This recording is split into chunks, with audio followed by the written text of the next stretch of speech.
வணக்கம் ஆரி வேவ்ஸ் தமிழ். இன்றைக்கி கிளாஸ் என்ன அப்படின்றத நீங்கள் பார்த்ததுமே தெரிஞ்சிருப்பீங்க. உங்களுக்கு வீடியோ இன்றைக்கி எதை பற்றின வீடியோ அப்படின்றதையும் கண்டுபிடிச்சிருப்பீங்க. ஆமாங்க, இன்றைக்கி நான் என்ன சொல்லிக் கொடுக்க போகிறேன் அப்படின்னா, எதை பற்றி பார்க்க போகிறோம் அப்படின்னா கிளாத்து தான். ஓகேங்களா?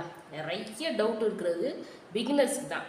மேம் என்ன கிளாத்தில் யூஸ் பண்ணுறது, ஆரி ஒர்க்கு ப்ளவுஸுக்கு என்ன கிளாத் வாங்கணும், அதை எப்படி வாங்கணும், குவாலிட்டியெல்லாம் எப்படி இருக்கும், எந்த மாதிரி கிளாத்லாம் ஆரி ஒர்க்கு பண்ணலாம், அந்த மாதிரி நிறைய டவுட் இருக்குது எல்லாத்துக்குமே.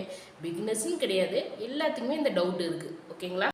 இப்போது அந்த டவுட்டை கிளியர் பண்ணலாம். ஃபஸ்ட்டு என்ன கிளாத் யூஸ் பண்ணி நீங்கள் ஆரி ஒர்க்கு போடணும், அதாவது ப்ராக்டிஸ் பண்ணுறீங்க அப்படின்றத ஃபஸ்ட்டு சொல்லிடுறேன். இதுக்கு நீங்கள் ஒன்று பாப்ளின் கிளாத். ஓகேங்களா? என்ன cloth? Poplin cloth. Poplin cloth ஒன்று எனக்கு கீழே வச்சுக்க பாருங்கள். ஸோ இதுதான். ஓகேங்களா? ஸோ ஃபஸ்ட்டு அதான் உங்களுக்கு நான் காமிச்சிட்றேன். ஸோ பாப்ளின் கிளாத் அப்படின்றது இதுதான், அதாவது ஒயிட் கலர். ஓகேங்களா? ஸோ இந்த மாதிரி ஒயிட் கலர் தான் பாப்ளின் கிளாத்து. இல்லை அப்படின்னா வேஸ்ட் யூஸ் பண்ணிக்கலாம். நீங்கள் ஒயிட் கலர் வேஸ்ட் யூஸ் பண்ணிக்கலாம்.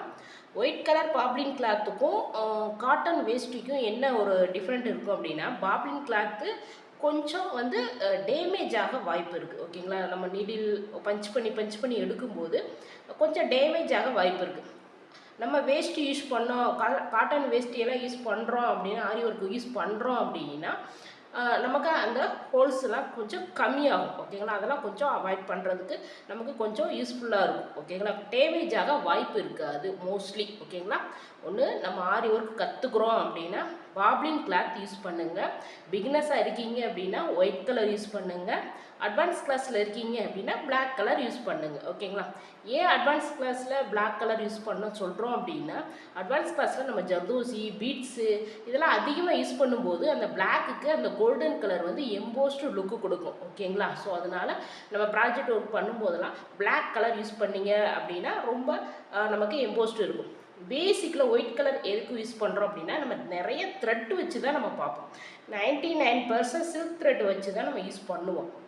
ஸோ நம்ம ஒயிட்டில் யூஸ் பண்ணும்போது அது நமக்கு எம்போஸ்டாக இருக்கும். ஓகேங்களா? ஸோ த்ரெட் ஒர்க் அப்படின்றதுனாலேயே நம்ம ஒயிட் யூஸ் பண்ணோம் அப்படின்னா அது நமக்கு ஆப்டாக இருக்கும். ஓகேங்களா? ஃபஸ்ட்டு என்ன கிளாத்தில் ஒர்க் பண்ணுறோம் அப்படின்றத பார்த்தாச்சு. இப்போ நெக்ஸ்ட்டு பாப்ளின் கிளாத்து தான் யூஸ் பண்ணுமா, வேஷ்டி தான் யூஸ் பண்ணுமா, வேறு கிளாத்துலலாம் யூஸ் பண்ணக்கூடாதா அப்படின்ற உங்களுக்கு ஒரு டவுட் இருக்கும். ஒரு சிலர் என்ன கேட்குறீங்க அப்படின்னா, மேம் இந்த மாதிரி லைனிங் ப்ளவுஸ்லாம் ஒர்க் பண்ணலாமா, இந்த மாதிரி இதுவும் காட்டன் தானே, ஸோ இதுலலாம் ஒர்க் பண்ணலாமா அப்படின்னு கேட்குறீங்க. ஸோ இதுலலாம் ஒர்க் பண்ணக்கூடாது. ஓகேங்களா? இது ரொம்ப டேமேஜ் ஆகும் நமக்கு. ஓகேங்களா? இங்கே பாருங்கள் எப்படி இருக்குன்னா, கை வச்சா தெரியுது பாருங்கள். இந்த மாதிரி இருக்க லைனிங் ப்ளவுஸ்லாம் நீங்கள் ஒர்க் பண்ணக்கூடாது. நீங்கள் ஆரி கற்றுக்குறீங்க அப்படின்னாலும், இல்லை ஆரி ஒர்க்கு நீங்கள் பண்ணுறீங்க, ப்ளவுஸ் ஒர்க் பண்ணுறீங்க அப்படின்னாலும் கூட நீங்கள் இதில் பண்ணக்கூடாது. ஓகேங்களா? ஸோ ரெண்டுமே நீங்கள் இதில் பண்ணக்கூடாது. ஓகே. நெக்ஸ்ட்டு ஒரு சிலர் என்ன பண்ணுறீங்க அப்படின்னா, ப்ளவுஸ் நம்ம வாங்குவோம் இல்லையா கடையில், 80 பாயிண்ட் 1 மீட்டர் அந்த மாதிரி ப்ளவுஸ் பீஸ் நம்ம கடையில் வாங்குவோம். ஸோ அந்த மாதிரி வாங்கி அதில் ஒர்க் பண்ணலாமா, அதுவும் காட்டன் தானே அப்படின்னு கேட்குறீங்க. ஸோ அது கொஞ்சம் குவாலிட்டியாக இருக்கும். பட் நம்ம அது ப்ளவுஸுக்கு யூஸ் பண்ணிக்கலாமே தவிர ஆரி ஒர்க்குக்கு யூஸ் பண்ணக்கூடாது. ஓகேங்களா? இப்போ உங்களுக்கு கிளியர் ஆகிடுச்சா? லைனிங் ப்ளவுஸில் நீங்கள் ஆரி கற்றுக்கவும் கூடாது, ஆரி ஒர்க் பண்ணவும் கூடாது. ஓகேங்களா? ரெண்டாவது காட்டன் ப்ளவுஸ் நம்ம பீஸ்லையோ இல்லை 1 மீட்டர் 2 மீட்டர்னு சொல்லி நம்ம கட் பண்ணி வாங்கிட்டு வருவோம் இல்லையா, ஸோ அந்த மாதிரி காட்டன் ப்ளவுஸ்லையும் நீங்கள் ஒர்க் பண்ணக்கூடாது, ஆரி ஒர்க் பண்ணியும் கொடுக்கக்கூடாது. சரிங்களா? ரெண்டுமே பண்ணக்கூடாது. ஸோ இந்த 2 கிளாத்லையுமே பண்ணக்கூடாது. மூணாவது, எந்த கிளாத்தில் தான் மேம் ஆரி நம்ம பண்ணி கொடுக்கறது, நம்ம ஒர்க் பண்ணி கொடுக்கறது எந்த கிளாத் அப்படின்ற ஒரு டவுட் இருக்கும் உங்களுக்கு. ஒரு சிலர் சில்க் காட்டன் பேசிக்லேருந்தே யூஸ் பண்ண ஆரம்பிச்சிருவாங்க. ஸ்டார்டிங் செயின் போடுறதுலேருந்து ப்ளவுஸ் ஒர்க் வரைக்கும் எல்லாமே ப்ளவுஸ் காட்டனில் தான் அவங்க ஒர்க் பண்ணுவாங்க. எதுக்காக அப்படின்னா அவங்களுக்கு ப்ராக்டிஸ் ஆயிரும். ஸ்டார்டிங்லேருந்தே நம்ம ப்ளவுஸ் காட்டன் யூஸ் பண்ண ஆரம்பிச்சிட்டோம், அதிலே ப்ராக்டிஸ் பண்ணிட்டோம் அப்படின்னா ப்ளவுஸ் ஒர்க் பண்ணும்போது நமக்கு ரொம்ப ஈஸியாக இருக்கும். ப்ளவுஸ் காட்டன் ரொம்ப சாஃப்டாக இருக்கும். ஓகேங்களா? ஸோ அதனால் ஸ்டார்டிங்லேருந்தே இதை நீங்கள் ஒர்க் பண்ண ஸ்டார்ட் பண்ணிட்டீங்க அப்படின்னா உங்களுக்கு ப்ளவுஸ் ஒர்க் பண்ணும்போது ரொம்ப ஈஸியாக இருக்கும். ஓகேங்களா? ஸோ ப்ளவுஸ் காட்டனில் 3 வெரைட்டி இருக்குது. ஓகேங்களா? இது சாரியில் நம்ம கட் பண்ணி எடுக்கிறது ப்ளவுஸ் பீஸ். ஓகேங்களா? நம்ம தனியாக வாங்குறது. ஓகேங்களா. தனியாக நம்ம வாங்குறது, தனியாக வாங்கும்போது நமக்கு ரேட் கம்மியில் கிடைக்கும். ஓகேங்களா.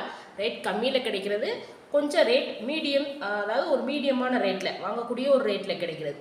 ரேட் கம்மி அப்படின்னா ஒரு 50 ருபீஸ் 60 ருபீஸில் கிடைக்கிறது. ஓகேங்களா. அது கொஞ்சம் குவாலிட்டி கம்மியாக இருக்கும். ஸோ நீங்கள் ப்ராக்டிஸ் பண்ணுறீங்கன்னா வாங்கிக்கோங்க. ப்ளவுஸ் ஒர்க் பண்ணி கொடுக்குறீங்க அப்படின்னா இந்த மாதிரி கிளாத்தை அவாய்ட் பண்ணிடுங்க. கொஞ்சம் மீடியமான ரேட் ஒரு 100 ஒரு 120 அந்த ரேஞ்சில் இருக்க ப்ளவுஸ் அப்படின்னா ஒர்க் பண்ணி கொடுக்கலாம், தப்பு கிடையாது. பட்டு ஒரு வெட்டிங்க்கு நீங்கள் ஒரு கிராண்டாக ப்ளவுஸ் ஒர்க் பண்ணுறீங்க அப்படின்னா ஒரு மோஸ்ட்லி ஒரு 300 ருபீஸ்க்கு மேலே இருக்கிற மாதிரி பார்த்துக்கோங்க. அந்த மாதிரி ஒரு சில்க் காட்டன் வாங்கினீங்க அப்படின்னா, இல்லை கஸ்டமர் அந்த மாதிரி வாங்கி கொடுக்குறாங்க அப்படின்னா அதில் ஒர்க் பண்ணிங்க அப்படின்னா பெஸ்ட்டாக இருக்கும், பெஸ்ட் குவாலிட்டியாகவும் இருக்கும். ஓகேங்களா. ஸோ கிளாத் சூஸ் பண்ணும்போது கொஞ்சம் கவனமாக இருங்க. இல்லை கஸ்டமர் கொடுக்குறாங்க அப்படின்னா அது எந்த மாதிரி கிளாத் அப்படின்றத செக் பண்ணிவிட்டு ஒர்க் பண்ணி கொடுங்க. மூணாவது, நீங்கள் இந்த மாதிரி சாரீலேருந்து இப்போ ப்ளவுஸ் பீஸ் நீங்கள் கட் பண்ணி எடுக்கிறீங்க அப்படின்னா அதுவும் சாஃப்டாக இருக்கும். ரெண்டாவது, அதில் நீங்கள் ஒர்க் பண்ணும்போது 2 விதமாக ஒர்க் பண்ணுவீங்க. ஓகேங்களா. இப்போ என்னென்ன கிளாத் யூஸ் பண்ணுறது, எப்படி யூஸ் பண்ணலாம், என்னென்ன கிளாத்தில் சூஸ் பண்ணலாம் அப்படின்றதையும் நான் இப்போ சொல்லிட்டேன். ஃபஸ்ட்டு என்ன கிளாத்தில் ஒர்க் பண்ணணும், என்ன கிளாத்தில் ஒர்க் பண்ணி கொடுக்கணும் அப்படின்றத சொல்லிட்டேன். மூணாவது, எந்த மாதிரியெல்லாம் ஆரி ஒர்க் பண்ணி கொடுக்கலாம், கஸ்டமருக்கு எந்த மாதிரி ஆரியெல்லாம் ஒர்க் பண்ணி கொடுக்கலாம் அப்படின்றத இப்போ பார்த்துடலாம். இந்த மாதிரி பிளெயின் கிளாத்தில் நீங்கள் டிசைன் பண்ணி கொடுக்குற மாதிரி இருக்கும். ஓகேங்களா. நம்ம ட்ரெஸ்ஸிங் பண்ணி எல்லா டிசைனுமே நம்மளே பண்ணுற மாதிரி இருக்கும் பிளெயின் கிளாத்தில். அது சில்க் காட்டனில் அந்த மாதிரி ஒரு டைப் இருக்குது. இன்னொரு டைப் என்ன அப்படின்னா இந்த மாதிரி பார்டர் இருக்கும். சாரியில் இருக்கிற பார்டர் ப்ளவுஸில் இருக்கும். இந்த பார்டரை மட்டும் ஹைலைட் பண்ணி கொடுக்குற மாதிரி இருக்கும். ஓகேங்களா. ஸோ இப்போ இந்த புட்டாஸ் இருக்குது அப்படின்னு வச்சுக்கலாம். இந்த புட்டாஸ் ஃபுல்லாகவே நம்ம அந்த ஸ்லீவ் இருக்குது அப்படின்னு வச்சுக்கலாம் இந்த இடத்துல. ஸோ இந்த இடத்துல மட்டும் இந்த பார்டரை ஹைலைட் பண்ணிவிட்டு, இந்த லோட்டஸை ஹைலைட் பண்ணிவிட்டு, இந்த கொடி டிசைன், இந்த உள்ளே இருக்க அந்த அன்னம், இதை மட்டும் ஹைலைட் பண்ணுற மாதிரி இருக்கும். பீடு ஒர்க்கு இல்லை அப்படின்னா த்ரெட் ஒர்க்கு. ஸோ இந்த மாதிரியும் ஆரி ஒர்க்கில் நமக்கு இருக்கும். ஓகேங்களா. ஒரு சிலர் பார்டரை ஹைலைட் பண்ணி தர சொல்லுவாங்க, இன்னும் ஒரு சிலர் பிளெயின் பீஸ் கொடுப்பாங்க நமக்கு. இன்றைக்கி வீடியோவில் கிளாத்தில் பற்றின ஃபுல் டீட்டெயில் நான் சொல்லியிருக்கேன். ஸோ உங்களுக்கு வீடியோ பிடிச்சிருக்கும் அப்படின்னு நினைக்கிறேன். பிடிச்சிருந்துச்சு அப்படின்னா லைக் பண்ணுங்கள், ஷேர் பண்ணுங்கள், கமெண்ட் பண்ணுங்கள், முக்கியமாக சப்ஸ்கிரைப் பண்ணுங்கள். பாப்ளின் கிளாத்தும் சரி, சில்க் காட்டன் கிளாத்தும் சரி, இந்த மாதிரி வாங்கணும், என்ன ரேஞ்சில் வாங்கணும், எப்படி ஒர்க் பண்ணி கொடுக்கணும் அப்படின்ற ஐடியாஸ் உங்களுக்கு நான் இன்றைக்கி கொடுத்துருக்கேன் அப்படின்னு நினைக்கிறேன். Okay, thank you.